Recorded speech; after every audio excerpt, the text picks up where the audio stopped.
Good morning, I'm Timothy Precella. I'm doing a little more business calculus involving limits and continuity from our Math 1325 class.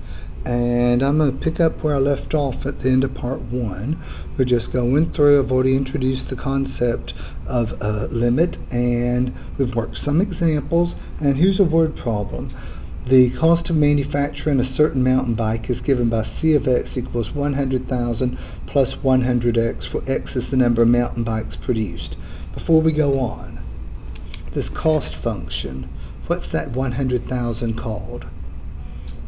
For Math 1324, that's called the fixed cost, and that 100 is the marginal cost. That's the amount by which the costs increase for each additional item produced. The average cost per mountain bike, denoted by C bar x, is found by dividing C of x by x.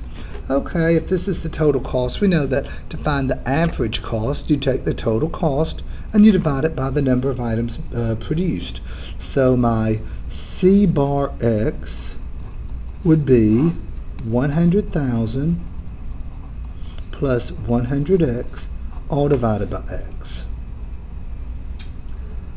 And they want us to find C bar at 200, C bar at 2,000, and then the limit as x approaches 20,000 of C bar. Well, this is saying do what? Go to the average cost function and plug in 200.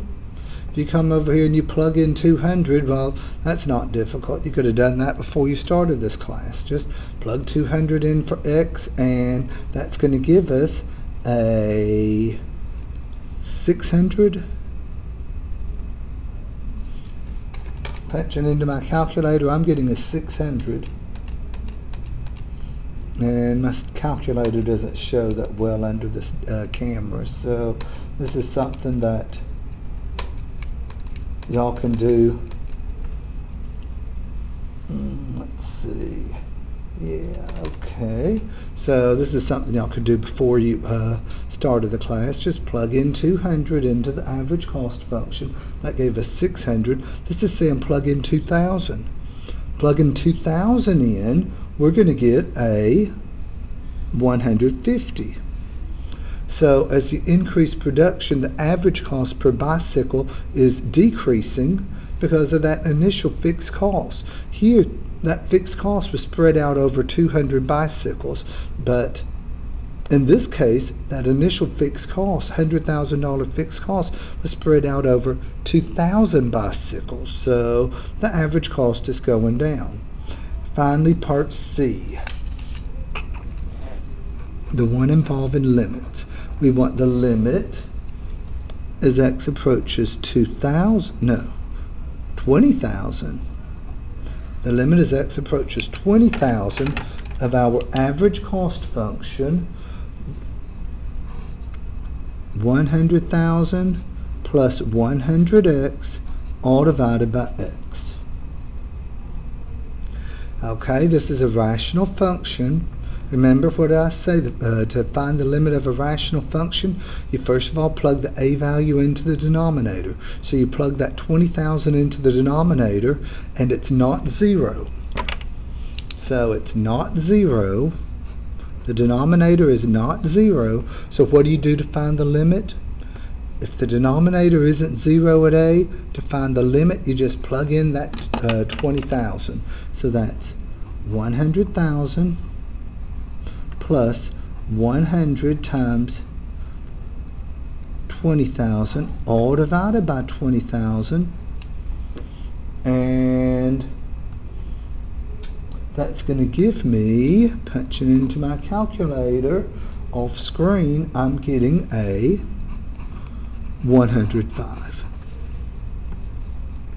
That $100,000 fixed cost was split up over 20,000 bicycles. 100,000 divided by 20,000 is $5. So on the average, the fixed costs are going to be $5 per bicycle. You still have that $100 per bicycle marginal cost, so the average turned out to be 105. So right here, right here, I would type in $105 per mountain bike. Now I'm going to look at some more graphs for limits. Hold on, let me fold this.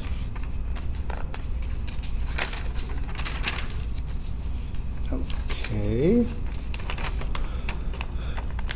In the previous video, we looked at the limit as x approached a from either side.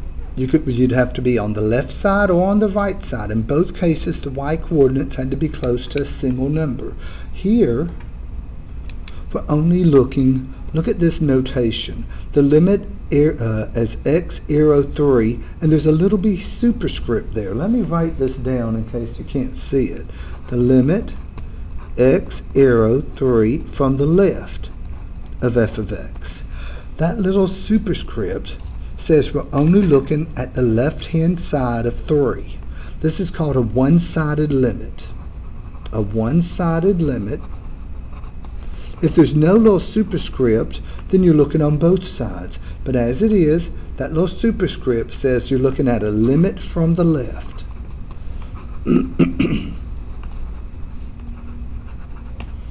So we're only looking to the left of 3 on the x-axis. Here's 3. Here's 3. We're only looking right out here to the immediate left of 3. To the immediate left of 3. Reflect that upward to the graph. We're looking at this portion right out there. That portion out there, all of those, as you move in closer to 3 on the left, the points are getting closer to that little open dot there. But all of those y-coordinates are close to what? The y-coordinates are all close to, well, that's not a very good example. The y-coordinates turned out to be 3 as well. Let's see if I can find another one-sided limit.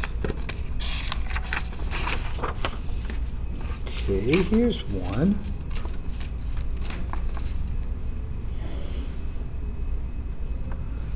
Here we're looking as x approaches 3 from the right. Let me write that big in case you're having trouble seeing that. X arrow 3, there's a little superscript plus. That's saying we're only looking to the right of 3. So we're looking to the right of 3 on the x-axis. Here's 3. We're only looking to the right of 3. That's right out. We're looking right out here to the immediate right of 3. Reflect that up. It's this portion out here. What are all those y? As you move in closer to 3, the graph is getting closer to that open circle there. Those y-coordinates are all, well, they're not even approximately. They're all equal to what? What's that number on the y-axis? Is that a 6? Let's see. Yeah, that looks like a, no, not a 6, it's a 7, isn't it? Okay, 6, 8, that's a 7. So right here, the answer would be 7. We're only looking at one side of 3 and asking ourselves, what are the y-coordinates close to when x is from that specified interval? Here's another one.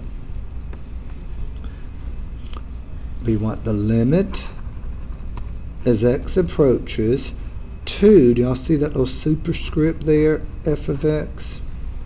So what side of 2 are we looking at? When you see that little superscript of a minus, are we looking at the right side or the left side of 2? We're looking at the left side, yes. So we're looking right out here to the immediate left of 2. Reflect that interval up onto the graph. Where is that portion of the graph? Right up here? Right up there.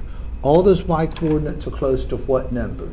They're close to that open dot. And what's that y-coordinate? 5, I agree. Any questions there? For one-sided limits, you're only looking at one specific side. If there's a little superscript of a negative, you're looking on the left side of that number on the x-axis. If there's a little superscript of a positive, you're looking at the right-hand side. It's exactly what it sounds it should be. The negative numbers are on the left side, the positive numbers are on the right side, so the notation is consistent with what we know algebraically. If there's no superscript, If there's no superscript, then those are the problems where you're looking on both sides of the number, and asking yourself, are the y-coordinates close to a single number? And let's see. I have another one. Oh, this is a good one, it looks like. Let me move this paper over. Here we are. Okay. Use the graph of the function f to determine the following limits. We want to know the limit as x approaches 3 from -3, -3 from the right, 0 from the right, -2 from the left, there's a little superscript of negative, and -2 from the right. And I'm going to be writing these out as I go through here so that you can, if you can't see the little superscripts. The first one, part A, the limit as x approaches -3 from the right of f of x. And there's no work here. You just have to look and read the answer from the graph. So here we are, -3. We're looking at the right. So that's right out here. What portion of the graph are we looking at then? Right there? As we move in closer to -3 on the right, the y-coordinates are all getting close to what number? What number is that there on the y-axis? I agree with 4, yes. The y-coordinates are all getting close to 4. What about the limit as x approaches 0 from the right? The limit is, this is part B. The limit as x approaches 0, that's a little superscript plus there. So we're looking to the right of 0. Here's the x-axis, there's 0, so we're looking right out there. Looking right out there. Reflect that up onto the graph, so you're looking right out there. As you move in closer to 0 on the right side, the graph is tracing along here. What's that y-coordinate right there? There's the limiting position. We'd be getting to that big red dot right here. That y-coordinate is 7, I agree.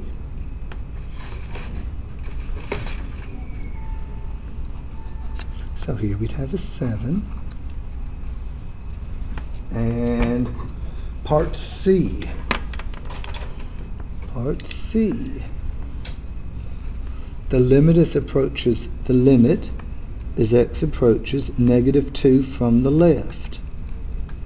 So we go to -2 and we're looking to the left. I've already written out here, so there we are, -2 to the left. We're looking right out here on the x-axis. Reflect that up. As we move in close to -2, we're looking at this little portion of the graph. What are those y-coordinates close to? As you move in like that, you're going to be getting close to that open dot. What is that? 3? So the limit as x approaches -2 from the left is 3. And one more.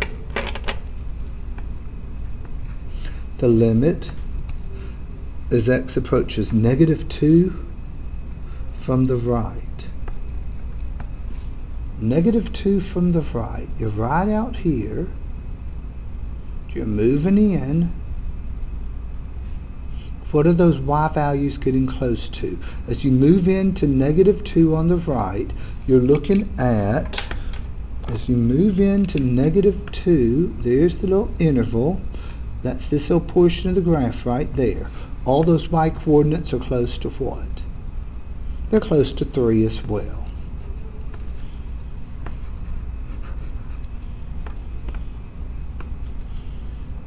Wait a minute. Part C was 3, and then part D. Where do I write the answer here? Okay, let's see. I wonder if it's continued on to another page. Here it is. It's continued on to the next page. And Here it is. So the limit as x approaches negative 2 from the right, we said it was also 3. In general, here's something you'll want to remember concerning one-sided limits. Now I think I'll write it like this. The limit as x approaches a of f of x is equal to L if and only if the limit from the left is equal to the limit from the right, and in both cases those limits are equal to L. So looking at the previous problem, the limit as x approached 2 from the left was 3. On the other hand, on the other side of negative 2, the limit as x approached negative 2 was 3. The limit as x approached negative 2 from the right was also 3. If the two limits are both equal to the same number, then we can say in general the limit as x approaches negative 2 of f of x is equal to 3. The only way a limit can exist without a directional indicator is if both the left-hand limit and the right-hand limit are the same numbers. And let's see. I have one more example I want to do. One more example. Okay. The limit as x approaches negative 2. As x is approaching negative 2, we're looking right out there. We have a vertical asymptote at negative 2, and so the y values are not approaching a single number, but we can notice the instruction. It says choose the best answer. The best answer is the most descriptive. I can see a pattern here. As we get close to negative 2, the graph keeps going up and up. So we'll say, we could describe that as saying the limit as x approaches negative 2 of f of x is equal to positive infinity. The y values are getting bigger and bigger. They're not approaching just a single number, but we see a pattern. They're getting bigger and bigger. What about the limit as x approaches 2 from the right? We're looking at the limit as x approaches 2 from the right. Here's 2, and we're looking to the right. So we're looking right out here. We're looking at this portion of the graph. The function's not getting closer and closer to a single, the y values aren't getting closer and closer to a single number, but we see a pattern. What's happening to those y values? They're getting more and more negative, so we can say that that limit is equal to negative infinity. So for part B, the limit as x approaches 2 from the right, the y values are getting smaller and smaller. What about the limit, the last one, the limit as x approaches 2 from the left?